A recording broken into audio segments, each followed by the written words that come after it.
இந்த ஒரு 2.5 வயசு குழந்தைய காப்பாத்துறதுக்காக தாங்க இந்த ஒரு வீடியோ. தயவு செஞ்சு யாருமே வீடியோ ஸ்கிப் பண்ணிடாதீங்க. மேடம் இப்போ தம்பிக்கு எந்த மாதிரி ப்ராப்ளம் இருக்கு? இவங்களுக்கு SMA டைப் 1ன்ற ஒரு சிவியரான டிசீஸ்னா இது வந்துட்டு லைஃப் த்ரெட்னிங் டிஸார்டர்னு சொல்கிறாங்க.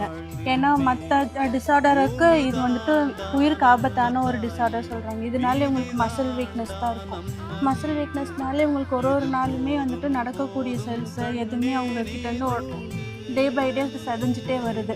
அது எல்லாமே ரெடியாகி இவங்க பழைய மற்ற குழந்தைங்கள மாதிரி வரணும் அப்படின்னா அந்த 1.5 கோடியோட ஊசி போட்டால் மட்டும்தான் நடக்கும்னு சொல்கிறாங்கண்ணா. இப்போ அந்த மெடிசன் இந்தியாவிலையும் கிடைக்கிது. ஆனால் என்ன 8.5 கோடி சொல்கிறாங்க. அதே மெடிசன் தான் மலேசியாவில் 1.5 கோடி கிடைக்குதுண்ணா.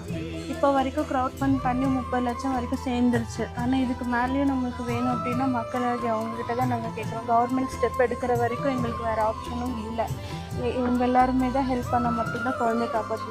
ஒரு நாளுமே நைட்டு மூச்சுக்கு ப்ரீத்திங் மிஷின் வச்சுருக்கோம். அதில் இருந்தால் மட்டும்தான் அவனால் ஆக்சிஜன் ட்ராப் ஆகாமல் மூச்சு விட்டு கரெக்டாக தூங்க முடியும். இவ்வளோ கஷ்டங்களையும் அவன் ஒரு நாளுமே கடந்து வந்துட்டு தான் இருக்கான். ப்ளீஸ் எல்லாருக்கிட்டையுமே நாங்கள் கெஞ்ச கேட்டுக்கிறோம். லியோனால் எப்படியாச்சும் காப்பாற்றி கொடுங்க. எங்களுக்கு ஒரே குழந்தை 2 வருஷத்துக்கு அப்புறம் கிடைச்சா எங்களுக்காக. இவனையும் பண்ணிடக்கூடாதுன்றதுக்காக தான் நாங்கள் இவ்வளோ போராடுறோம். எங்களை விட அவன் தினந்தோறும் கஷ்டப்பட்டுட்டு இருக்கான். ஒரு 1.5 லட்சம் பேர் வச்சு ஒரு 100 ரூபாய் போட்டால் கூட குழந்தைய காப்பாற்றிடலாம். எல்லாருமே மனசரிங்க எங்கள் குழந்தைய காப்பாற்றி கொடுங்க.